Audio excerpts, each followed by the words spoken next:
ಪ್ರೀತಿಯ ವಿದ್ಯಾರ್ಥಿಗಳೇ ಮತ್ತು ಪೋಷಕರೇ, ನಿಮಗೆಲ್ಲರಿಗೂ ಶಿಕ್ಷಣ ಸಂಜೀವಿನಿ ಯೂಟ್ಯೂಬ್ ಚಾನಲ್ಗೆ ಸ್ವಾಗತ.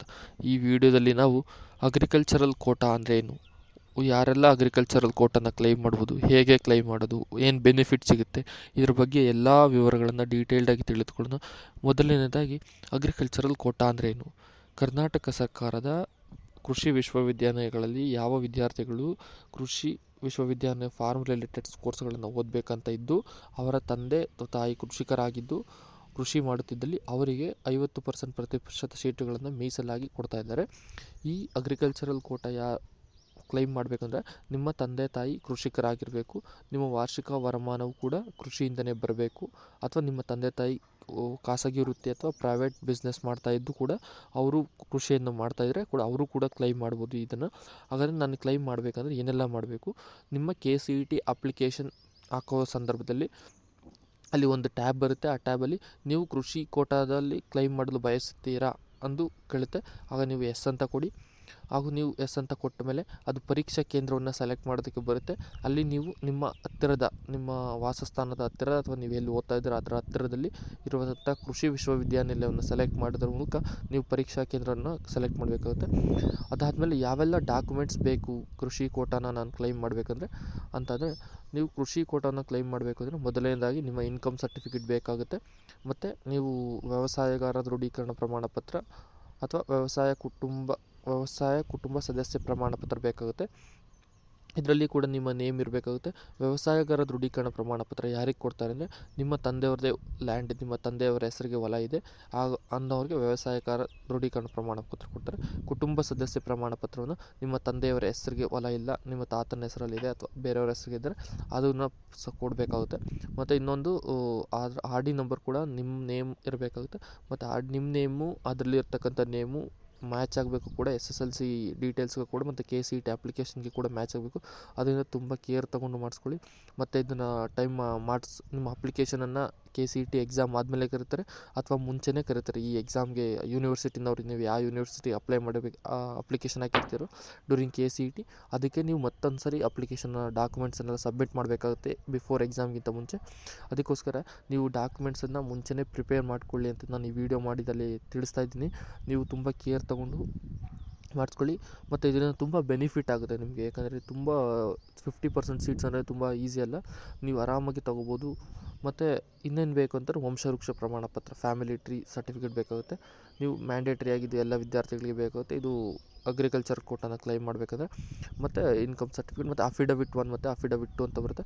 ಅಫಿಡವಿಟ್ 1 ಯಾರಿಗಾದರೆ ಕೃಷಿ ಒಂದೇ ವಾರ್ಷಿಕ ವರಮಾನ ಅಂತ ಯಾರು ಇರ್ತಾರೆ ಅವ್ರಿಗೆ, ಯಾರು ಬರೀ ಕೃಷಿಯಿಂದನೇ ಅವಲಂಬನೆ ಆಗಿರ್ತಾರೆ ಅವ್ರಿಗೆ ಅಫಿಡವಿಟ್ 1 ಆಗುತ್ತೆ. ಮತ್ತು ಅಫಿಡವಿಟ್ 2 ಯಾರಿಗಂದರೆ ಕೃಷಿಯೊಂದಿಗೆ ಬಿಸ್ನೆಸ್ ಅಥವಾ ವ್ಯವಹಾರ ಮಾಡ್ತಿರ್ತಾರೆ ಅಥವಾ ಖಾಸಗಿ ಕೆಲಸ ಮಾಡೋರಿಗೆ ಇದು ಅಫಿಡವಿಟ್ 2 ಬೇಕಾಗುತ್ತೆ. ಮತ್ತು ನೀವು ಇದಕ್ಕೆ ನಾನು ಆಲ್ರೆಡಿ KCETನಲ್ಲಿ ಕ್ಲೈಮ್ ಮಾಡಿದ್ದೀನಿ, ನಂದು ಅಗ್ರಿಕಲ್ಚರಲ್ ಕೋಟಾ ಕ್ಲೈಮ್ ಆಗುತ್ತಾ, ಇಲ್ಲ, ನೀವು ಮತ್ತೊಮ್ಮೆ ವಿಶ್ವವಿದ್ಯಾಲಯದವರು ಮತ್ತೊಮ್ಮೆ ಅರ್ಜಿಯನ್ನು ಕರೀತಾರೆ. ಅದರಲ್ಲಿ ನೀವು ಯಾವೆಲ್ಲ ಡಾಕ್ಯುಮೆಂಟ್ಸ್ನ ಕ್ಲೈಮ್ ಮಾಡ್ತೀರಾ, ಇನ್ಕಮ್ ಸರ್ಟಿಫಿಕೇಟು, KCET ನಂಬರು, ಹಾಲ್ ಟಿಕೆಟು ಮತ್ತು ನಿಮ್ಮ ಡಾಕ್ಯುಮೆಂಟ್ಸು ಎಲ್ಲನೂ ಅಪ್ಲೋಡ್ ಮಾಡಬೇಕಾಗುತ್ತೆ. ಅಪ್ಲೋಡ್ ಮಾಡಿದ ನಂತರ ಅವರು ವೆರಿಫೈ ಮಾಡ್ತಾರೆ. ಒಂದು ಸರಿ ವೆರಿಫೈ ಮಾಡಿದ್ದಾದಮೇಲೆ ಅವರು ಎಲಿಜಿಬಲ್ ಸ್ಟೂಡೆಂಟ್ಸ್ ಲಿಸ್ಟ್ ಮತ್ತು ನಾನ್ ಎಲಿಜಿಬಲ್ ಸ್ಟೂಡೆಂಟ್ಸ್ನ ಲಿಸ್ಟ್ ಬಿಡ್ತಾರೆ. ನೀವು ಒಂದು ಸರಿ ನೀವು ಎಲಿಜಿಬಲ್ ಲಿಸ್ಟಲ್ಲಿ ಬಂದಿದ್ದೀರಾ ಅಂದರೆ ನೀವು KCET ಪ್ರಾಕ್ಟಿಕಲ್ ಎಕ್ಸಾಮನ್ನು ಬರೆಯೋದಕ್ಕೆ ಅರ್ಹರಾಗಿರ್ತಾರೆ. ಅಗ್ರಿಕಲ್ಚರಲ್ ಪ್ರಾಕ್ಟಿಕಲ್ ಎಕ್ಸಾಮ್ ಬರೆಯೋದಕ್ಕೆ ಅರ್ಹರಾಗಿರ್ತಾರೆ.